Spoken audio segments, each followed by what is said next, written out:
Rajasthan pensioner समाज के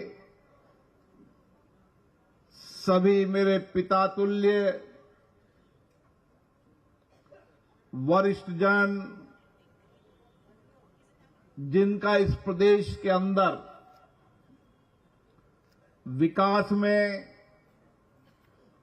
समाज के अंतिम व्यक्ति के जीवन परिवर्तन करने में और जो राजस्थान की विकास यात्रा की प्रगति हुई है, लोगों के जीवन में समृद्धि खुशहाली आई है, वह आपकी कड़ी मेहनत और आपके पसीने के कारण आई है।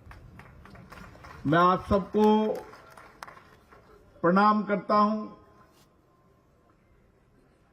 कि आज आप इतनी बड़ी संख्या के अंदर आए।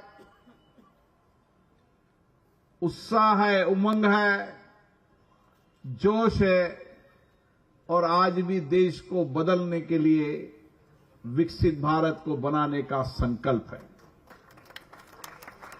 इस कार्यक्रम में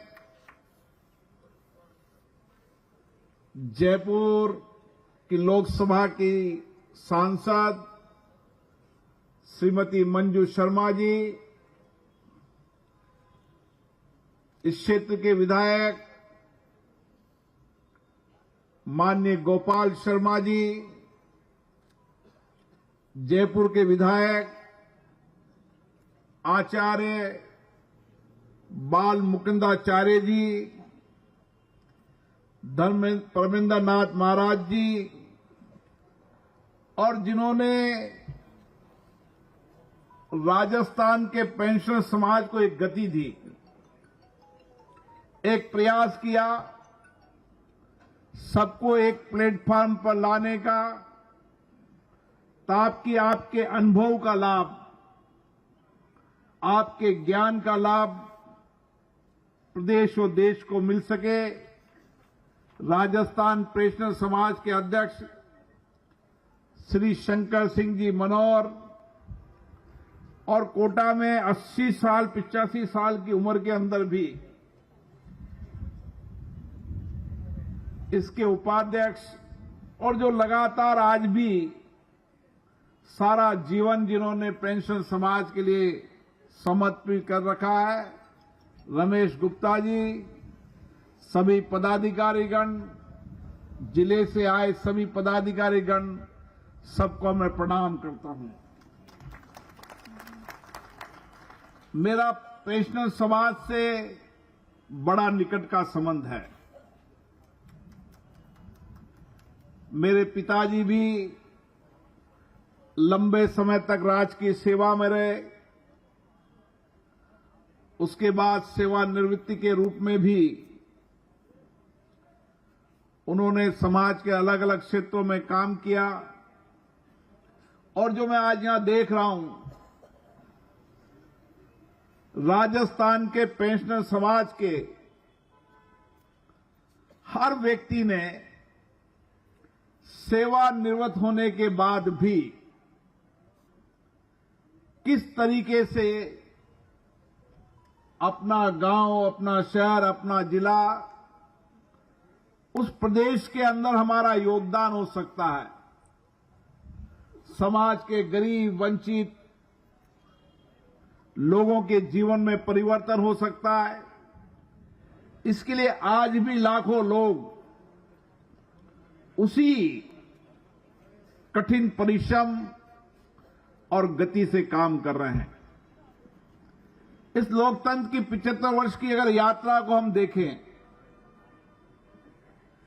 और आजादी के बाद भारत के नवनिर्माण को हम देखें, राजस्थान के नवनिर्माण को देखें, तो इस 75 वर्ष की यात्रा में सबसे बड़ा योगदान आपका है। जब देश आजाद हुआ तो हमारे सामने कई चुनौतियां थी, कई कठिनाइयां थी। आर्थिक रूप से हम कमजोर थे, धन का अभाव था, गुलामी की मानसिकता थी, उस समय की परिस्थिति के अंदर आपने एक नया प्रयास शुरू किया और आपने अपने जीवन को समर्पण, सेवा, त्याग से इस राजस्थान का निर्माण किया और आज राजस्थान प्रगति पर है, देश खुशहाली पर है, तो उसमें बहुत बड़ा योगदान आपका है। क्योंकि भारत के लोकतंत्र के अंदर जब संविधान बना था तो विधायिका, कार्यपालिका, न्यायपालिका, उन तीनों अंगों को अपने अपने अधिकार दिए थे। विधायिका के रूप में उस समय आजादी की लड़ाई लड़ने वाले लोगों ने देश का नेतृत्व किया। उसके बाद कार्यपालिका के रूप में आपने इस राजस्थान और देश के अंदर परिवर्तन करने का काम किया। जब आजादी के पहले का हम भारत देखते हैं, राजस्थान देखते हैं, शिक्षा का अभाव था। हमारी जनसंख्या 35% जनसंख्या साक्षर थी। सड़कें नहीं थी, पानी नहीं था, बिजली नहीं थी, अस्पताल, इन तमाम क्षेत्रों का अभाव था। उस समय राज्य कर्मचारियों ने कड़ी मेहनत कर अपने बच्चों को, चाहे पढ़ाई हो न हो, एक दिए की तरह रोशनी करने का काम किया। दूर दराज इलाके के अंदर जब सड़कें नहीं हुआ करती थी, साधन नहीं हुआ करते थे, चिकित्सा के रूप में, शिक्षा के रूप में आपने उनके जीवन में परिवर्तन का काम किया। एक शिक्षित राजस्थान, एक शिक्षित भारत बनाने के अंदर कितने ही शिक्षकों ने अपने जीवन को समर्पण, सेवा से काम करके इस राजस्थान को बनाया। आप उस परिस्थिति को देखें, किलोमीटर तक दूर दराज इलाके के अंदर जाना, किलोमीटर तक पैदल जाना, ठहरने की व्यवस्था नहीं, स्कूल का भवन नहीं, लेकिन मन में एक संकल्प था कि जिस गांव के अंदर मैं पढ़ाने आया हूं, वो बेटा देश का सर्वश्रेष्ठ विद्यार्थी, देश का नौजवान बने।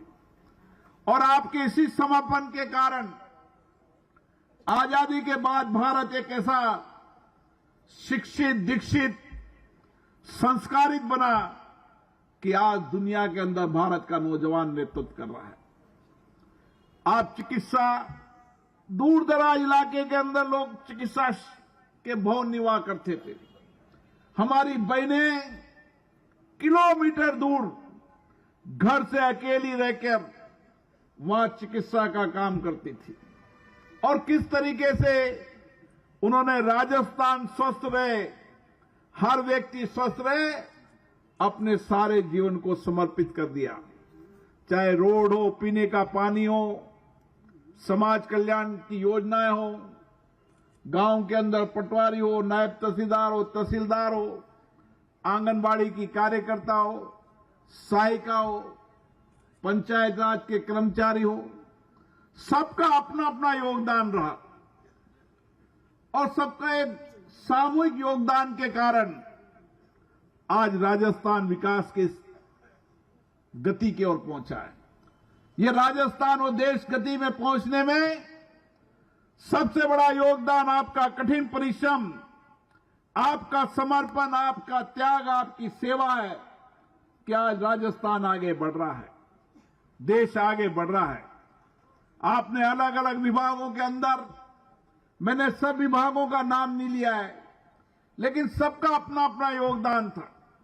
आपदा आ जाए, बाढ़ आ जाए, तूफान आ जाए, कोई भी संकट आ जाए, उस संकट के अंदर प्रदेश की जनता के साथ आप खड़े रहे।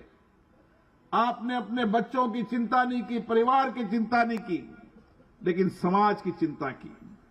आपने समाज के गरीब, वंचित, अशिक्षित लोगों का जीवन कैसे बेहतर हो सकता है, सरकार की योजनाओं को ठीक से लागू करना, ये इतना बड़ा योगदान कार्यपालिका का इस देश के अंदर है। और इसीलिए मैं आपको नमन करता हूं कि आपने अपने जीवन को देश और राष्ट्र के लिए समर्पित किया। और मैं आज भी देखता हूं कि सेवानिवृत्त की उम्र 60 वर्ष है, लेकिन 60 वर्ष के अंदर मुझे लगता नहीं कि उनकी उम्र रिटायरमेंट की है। जब हम मुझसे मिलते हैं कि मैं रिटायरमेंट हो गया, तो मुझे लगता है कि अभी 20 साल और उनकी काम करने की क्षमता है, क्योंकि नेता तो राजनीति का अपना कार्यकाल ही 60 वर्ष की शुरू में करता है।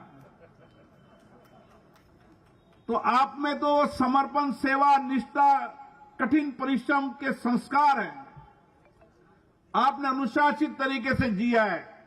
मंजू जी, आपने पहली बार देखा है कोटा के अंदर, जब मैं इस परिवार को बुलाता हूं, ये परिवार का आशीर्वाद है कि मैं विधायक बनाऊं, सांसद बनाऊं, तो इस परिवार के कारण बनाऊं। जब मैं 2003 का पहला चुनाव लड़ा, तो 2003 के पहले चुनावों के अंदर हर पेंशनर्स ने कहा यह हमारा बेटा है और इसको विधानसभा भेजना है, ऐसा आशीर्वाद मिला। फिर 2008 का चुनाव लड़ा, 2013 का लड़ा, 2014 का लोकसभा का लड़ा, 2019 का लड़ा और अभी लोकसभा का चुनाव लड़ा। जो कुछ भी हूं, आपके आशीर्वाद से हूं, आपके कठिन परिश्रम के कारण पहुंचा हूं। इसलिए मैं आपका ऋण नहीं भुला सकता। मैं आज भी मानता हूं कि सेवानिवृत्त होने के बाद भी आपका सामर्थ्य, आपका अनुभव, आपका ज्ञान और जो आपने इस राजस्थान के नवनिर्माण में योगदान दिया है, प्रदेश की सरकार को, राज्य की सरकार को आप आज भी मार्गदर्शन कर रहे हैं। मेरा आपसे इतना ही निवेदन है कि हम 75 साल के इस लोकतंत्र की यात्रा में चल रहे हैं, संविधान निर्माण की 75 वर्ष की यात्रा में चल रहे हैं। अगर भारत के लोकतंत्र को सशक्त बनाना है, मजबूत बनाना है, भारत को विकसित भारत बनाना है, तो आपके योगदान की और आवश्यकता है, आपके अनुभव की आवश्यकता है। क्योंकि आपका कठिन परिश्रम और उन विभागों के अंदर जो अनुभव है, उस अनुभव का लाभ राज्य सरकार को मिले। और मैं निश्चित रूप से राज्य सरकार से भी बात करूंगा कि वह आपके अनुभव के लिए एक प्लेटफॉर्म बनाए, जहां अलग अलग विभाग के लोग जो सेवानिवृत्त हुए हैं, अगर गांव में सड़क बन रही है तो क्या क्या कठिनाई आती है, अस्पताल, स्कूल, कॉलेज, जो भी निर्माण से लेकर समाज की सारी योजनाएं आप ठीक तरीके से गांव के अंदर सरकार की योजनाओं का लाभ दिला सकते हैं। इसलिए आपके अनुभव का लाभ आज भी राज्य सरकार की आवश्यकता है। और इस लोकतंत्र को सशक्त बनाने के लिए, मजबूत बनाने के लिए, लोकतंत्र में जवाबदेही रहे, जनप्रति जवाबदेही से काम करे, जिस उद्देश्य के लिए उनको चुनकर भेजा है, उसके लिए पारदर्शिता के साथ काम करे, जवाबदेही से काम करे, उसके लिए भी मार्गदर्शन की आपकी आवश्यकता है। और इसीलिए हम लोकतंत्र को अगर सशक्त बनाना चाहते हैं, मजबूत बनाना चाहते हैं, तो सबका सामूहिक योगदान हो। सरकार की नीतियों, कार्यक्रम, योजनाओं जब भी बनाए तो उसमें आपका मार्गदर्शन हो। सरकार जब भी विधेयक लाए तो उसमें आपका योगदान हो। और मैं आज भी देखता हूं, चाहे लोकसभा और राज्यसभा के अंदर जो विधेयक लाते हैं, लेजिस्लेटिव ड्राफ्टिंग के अंदर आपका जितना अनुभव है, उतना अनुभव नए लोगों का नहीं है। इसलिए आपका अनुभव का लाभ हर क्षेत्र में मिले और राज्य सरकार भी ये प्रयास करेगी कि अलग अलग विभागों के लोगों का अनुभव के लिए एक प्लेटफॉर्म बने और उसके अनुभव का लाभ समय समय में राज्य सरकार उनके विभागों को मिले। मैं राज्य सरकार से आग्रह करूंगा कि जो विषय आपके हैं उन विषयों पर भी राज्य सरकार समय समय पर चिंता करती है। और भी कोई मुद्दे होंगे तो आप विश्वास रखो, आपका बेटा आपके साथ हमेशा खड़ा है। राज्य सरकार के यशस्वी मुख्यमंत्री भजनलाल जी भी हमेशा एक ही बात कहते हैं कि सेवानिवृत्त कर्मचारियों का लाभ राजस्थान के निर्माण में मिलना चाहिए, राजस्थान के विकास में मिलना चाहिए।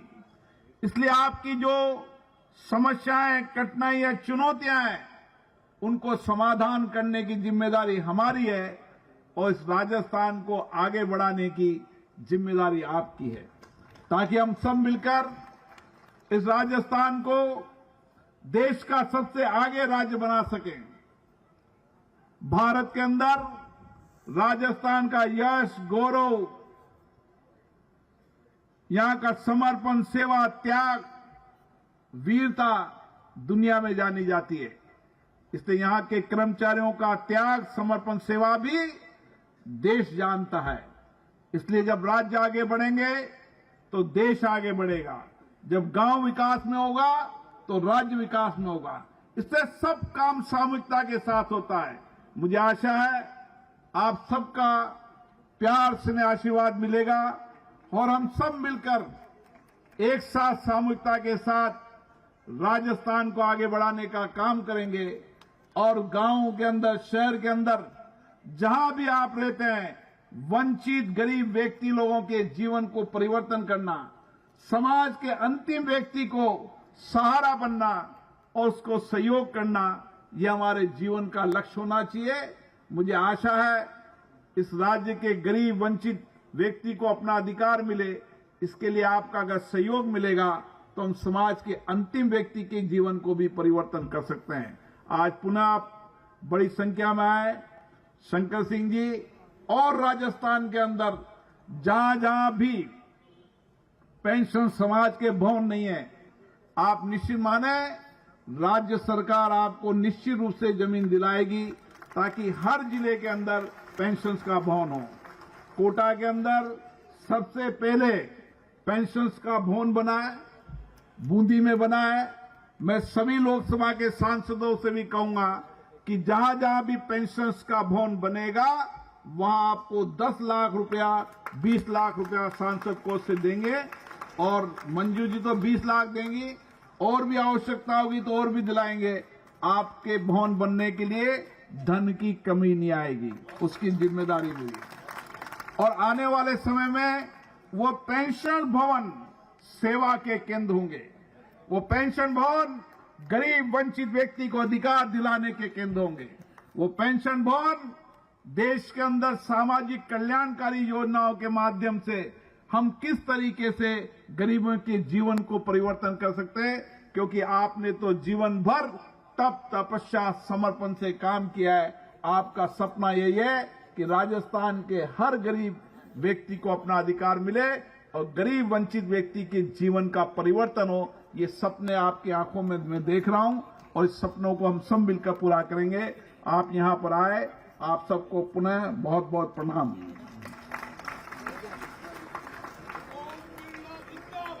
जिंदाबाद, जिंदाबाद।